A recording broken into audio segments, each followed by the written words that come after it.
എന്ന് ആദ്യം ആവശ്യപ്പെടാൻ കാരണം ഒരു ഇടതുപക്ഷ ഗവൺമെൻറ്റിന് യോജിക്കാത്ത നടപടിയാണ് ആ ഉദ്യോഗസ്ഥൻ്റെ ഭാഗത്തു നിന്നുണ്ടായിരിക്കുന്നത് എന്ന നിലപാടിൻ്റെ അടിസ്ഥാനത്തിലാണ്. അപ്പോൾ ആ നിലപാട് വ്യക്തമാക്കിയതിന് ശേഷം ബഹുമാനപ്പെട്ട മുഖ്യമന്ത്രി അക്കാര്യത്തിലെടുത്ത സമീപനം ഒരു ഉദ്യോഗസ്ഥനെതിരായി നടപടി സ്വീകരിക്കുമ്പോൾ അതിന് അതിൻ്റേതായ അന്വേഷണം പൂർത്തീകരിച്ചുകൊണ്ടല്ലാതെ നടപടി സ്വീകരിക്കാൻ കഴിയില്ല എന്ന മുഖ്യമന്ത്രിയുടെ അഭിപ്രായത്തോട് യോജിച്ചുകൊണ്ട് ആ റിപ്പോർട്ടിന് വേണ്ടി കാത്തിരിക്കുകയും ഇന്നലെ രാവിലെ ആ റിപ്പോർട്ട് മുഖ്യമന്ത്രിയുടെ മുൻപാകെ സമർപ്പിക്കപ്പെടുകയും ചെയ്തു. ഞായറാഴ്ച ആയിട്ട് പോലും ഇന്നലെ വൈകിട്ട് ADGPയെ തലസ്ഥാനത്ത് മാറ്റി എന്നുള്ളത് CPI സംസ്ഥാന സെക്രട്ടറി പറഞ്ഞതുപോലെ അത് ഇടതുപക്ഷ രാഷ്ട്രീയത്തിനും അതുപോലെ തന്നെ ഈ ഗവൺമെൻറ്റിനെതിരായി നടന്ന പ്രചരണങ്ങൾ ചില ജനവിഭാഗങ്ങൾക്കിടയിലെങ്കിലും ഉണ്ടാക്കിയിരിക്കുന്ന ആശങ്ക അകറ്റാൻ ഈ ഒരു നടപടി പര്യാപ്തമായി എന്നുള്ളതാണ് അഭിപ്രായം. അപ്പം അക്കാര്യത്തിൽ CPIയുടെ സംസ്ഥാന സെക്രട്ടറി ഇന്നലെ വളരെ വ്യക്തമായി തന്നെ തൻ്റെ നിലപാട് വ്യക്തമാക്കുകയും ചെയ്തിട്ടുണ്ട്.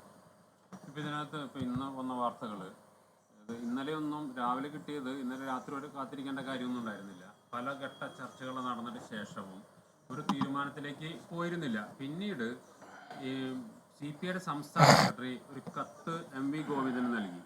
ആ MV ഗോവിന്ദന് നൽകിയ കത്ത് സ്വതന്ത്രമായ നിലപാട് ഇന്ന് നടക്കുന്ന നിയമസഭാ സമ്മേളനത്തിൽ എടുക്കേണ്ടി വരും, ADGPയെ മാറ്റിയില്ല എങ്കിൽ. അത്തരത്തിലൊരു കടുത്ത നീക്കവുമായി CPI മുന്നോട്ട് പോയതിനു ശേഷമാണ് അത്തരമൊരു നിലപാടെടുക്കാനുള്ള കാരണം. ഇതിന് വേറൊരു തോമസ് ചാണ്ടി അല്ല, ഇതൊക്കെ ഒരു രാഷ്ട്രീയമായ നിങ്ങളുടെ ഊഹങ്ങൾ വെച്ച് പറയുന്ന വാർത്തകൾ മാത്രമാണ്. CPI അതിൻ്റെ നിലപാട് വ്യക്തമാക്കുന്നത് ഏതെങ്കിലും തരത്തിൽ സമ്മർദ്ദം ഉപയോഗിച്ചുകൊണ്ടല്ല, നിലപാടുകൾ വെച്ചുകൊണ്ടാണ്. ആ നിലപാടുകൾ എന്തുകൊണ്ടാണെന്ന് ചോദിച്ചാൽ ഒരു ഇടതുപക്ഷ ഗവൺമെൻറ് എന്ന് പറയുന്നത് കേവലം ഒരു സർക്കാർ സംവിധാനം മാത്രമായിട്ട് നമുക്ക് കാണാൻ കഴിയില്ല. അതിന് കൃത്യമായ രാഷ്ട്രീയ നിലപാടുള്ള ഒരു സംവിധാനമാണ് കേരളത്തിലെ ഇടതുപക്ഷ ജനാധിപത്യ മുന്നണി ഗവൺമെൻറ്. അത് ഏത് രാഷ്ട്രീയ പാർട്ടി ഭരിക്കുന്ന ഗവൺമെൻറ് ആണെങ്കിലും ആ ഗവൺമെൻറ്റിൻ്റെ രാഷ്ട്രീയ കാഴ്ചപ്പാടുകൾ അതിൻ്റെ പ്രവർത്തന പദ്ധതികളിലുണ്ടാവും, അതിൻ്റെ നയങ്ങളിലുണ്ടാവും, അതിൻ്റെ ഉദ്യോഗസ്ഥന്മാരുടെ പ്രവൃത്തിയിലുണ്ടാവും. ഇതെല്ലാം പ്രതിഫലിക്കുന്നതാണ് ഇടതുപക്ഷ ഗവൺമെൻറ്റിൻ്റെ രാഷ്ട്രീയ മുഖം എന്ന് പറയുന്നത്. അതിൽ ഏറ്റവും പ്രധാനപ്പെട്ട കാര്യം രാഷ്ട്രീയമായി നേരെ എതിർചേരിയിൽ നിൽക്കുന്ന RSS നമ്മൾ എന്തിനാണ് എതിർക്കുന്നത്? ഇന്ത്യയിൽ നമ്മുടെ ഇടതുപക്ഷത്തിൻ്റെ ഏറ്റവും പ്രധാനപ്പെട്ട നിലപാടെന്ന് പറയുന്നത് വെള്ളം ചേർക്കാത്ത വർഗീയ വിരുദ്ധ നിലപാട് സ്വീകരിക്കുക എന്നുള്ളതും RSSനെ പ്രത്യേകിച്ച് RSS പോലെയുള്ള വർഗീയ ഫാസിസ്റ്റുകൾക്കെതിരായിട്ടുള്ള ശക്തമായ നിലപാട് സ്വീകരിക്കുക എന്നതായിരിക്കണം കേരളത്തിലെ ഇടതുപക്ഷ ജനാധിപത്യ മുന്നണി ഗവൺമെൻറ്.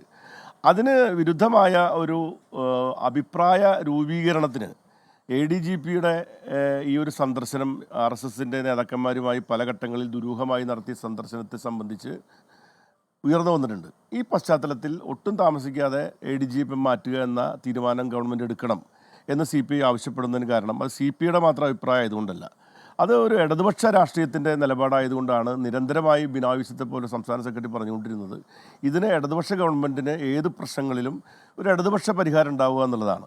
ആ ഇടതുപക്ഷ പരിഹാരം ഉണ്ടായിരിക്കുന്നു എന്ന് മാത്രമേ അതിനെപ്പറ്റി കാണേണ്ടതുള്ളൂ. അല്ല, ഈ CPIയുടെ സംസ്ഥാന സെക്രട്ടറി പലതവണ പറഞ്ഞിട്ടും യാതൊരു നടപടിയില്ലാതെ അവസാനം ഇത് CPMന് ബോധ്യപ്പെടാത്ത മുഖ്യമന്ത്രിക്ക് ബോധ്യപ്പെട്ടിരുന്നില്ല. അതുകൊണ്ടാണല്ലോ ഇത്ര അവസാനം. അല്ല, അങ്ങനെ ഒരു സമ്മർദ്ദം ഉപയോഗപ്പെടുത്തിയെന്നൊന്നും പറയേണ്ട കാര്യമില്ല. കാരണം ഒരു മുന്നണിയാകുമ്പോൾ പല രീതിയിലുള്ള ചർച്ചകൾ, ഒരു ഗവൺമെൻറ് ആകുമ്പോൾ പ്രത്യേകിച്ച് ഉന്നത ഉദ്യോഗസ്ഥന്മാരുമായി ബന്ധപ്പെട്ട കാര്യങ്ങളിലെല്ലാം ചർച്ചയുമായി ബന്ധപ്പെട്ട് കണ്ടുള്ള തീരുമാനങ്ങളൊക്കെ വരുന്നത് സ്വാഭാവികമാണ്. വൈകിയില്ലതിനെ സംബന്ധിച്ചുള്ള അഭിപ്രായങ്ങൾ ആർക്ക് വേണമെങ്കിലും പറയാം. ഇപ്പോൾ പ്രതിപക്ഷം ചിലപ്പോൾ പ്രതിപക്ഷത്തിൻ്റെ അഭിപ്രായം വ്യത്യസ്തമായിരിക്കാം. പക്ഷേ പാർട്ടിയുടെ അഭിപ്രായം വ്യക്തമാക്കി കഴിഞ്ഞിട്ടുണ്ട്. ഇത് ഇനി അതിന് പ്രസക്തിയില്ല. ഇനി വൈകിട്ടില്ല എന്നതിനെ സംബന്ധിച്ചുള്ള ചോദ്യത്തിനും അതിന് മറുപടിക്ക് യാതൊരു പ്രസക്തിയില്ല. ഇത് മാറ്റപ്പെട്ടിരിക്കുന്നുള്ളതാണ്. ഇതിലിപ്പോൾ തൃശ്ശൂർ വെച്ചാണ് ഇത്തരത്തിൽ കൂടിക്കാഴ്ച നടത്തിയത്. അപ്പോൾ അല്ല, അത് എന്തിനാണ് മാറ്റിയതെന്നുള്ളത് എല്ലാവർക്കും അറിയാലോ. അപ്പോൾ നിങ്ങൾക്ക് അതിനെപ്പറ്റി സംശയിക്കേണ്ട കാര്യം എന്താണ്? അല്ല, ഉത്തരവ് ഇറങ്ങിയിട്ടില്ലല്ലോ ഇതുവരെ. അല്ല, ഉത്തരവ് ഞാൻ കണ്ടിട്ടില്ല ഉത്തരവൊന്നും. ഇന്നലെ ഒരു പത്രക്കുറിപ്പ് ഇറങ്ങി എന്നുള്ളതാണ് ഞാൻ വാർത്തയിൽ വായിച്ചത്. ഇന്നത്തെ വാർത്തയിലും പ്രിന്റ് മീഡിയയിൽ വന്നിരിക്കുന്ന വാർത്തയിലും ഞാൻ ആ ഉത്തരവിനെ പറ്റി കേട്ടിട്ടില്ല. അല്ല, ഇതിലൊരു കാര്യം വ്യക്തമാണ്. ADGP അജിത് കുമാർ കേരളത്തിൻ്റെ പോലീസ് ഡിപ്പാർട്ട്മെൻറ്റ് അല്ലെങ്കിൽ ആഭ്യന്തര വകുപ്പിലെ പോലീസ് ഡിപ്പാർട്ട്മെൻറ്റിലെ ഏറ്റവും ഉയർന്ന പദവിയിൽ എന്ന് പറയുന്നത് ക്രമസമാധാന ചുമതലയുള്ള ADGPയാണ്. ഒരുപാട് ADGPമാരുണ്ടെങ്കിലും ക്രമസമാധാന ചുമതലയുള്ള ADGPയാണ് ഏറ്റവും ഉയർന്ന പദവിയിലിരിക്കുന്ന ADGP എന്ന് നമുക്ക് എല്ലാവർക്കും അറിയാം. ADGP തസ്തിക ഒന്ന് തന്നെയാണ് എല്ലാവർക്കും, ആ തസ്തിക അനുസരിച്ച്. പക്ഷേ ചുമതല എന്ന് പറയുന്നത് പ്രധാനപ്പെട്ടതാണ്. ആ ചുമതലയിൽ നിന്നും അദ്ദേഹത്തെ താഴെയുള്ള ചുമതലയിലേക്ക് മാറ്റിയെന്ന് പറഞ്ഞാൽ അതൊരു ശിക്ഷണ നടപടിയായിട്ട് തന്നെ കാണേണ്ടി വരും. ആ രീതിയിലാണ് CPI സമീപിക്കുന്നത്. അതിന് വ്യത്യസ്തമായ രീതിയിൽ എന്തിനാണ് അദ്ദേഹത്തെ പുറത്താക്കി ആളെ മാറ്റിയതെന്ന് ചോദിച്ചാൽ അതിന് മറുപടി ഇത് തന്നെയാണ്.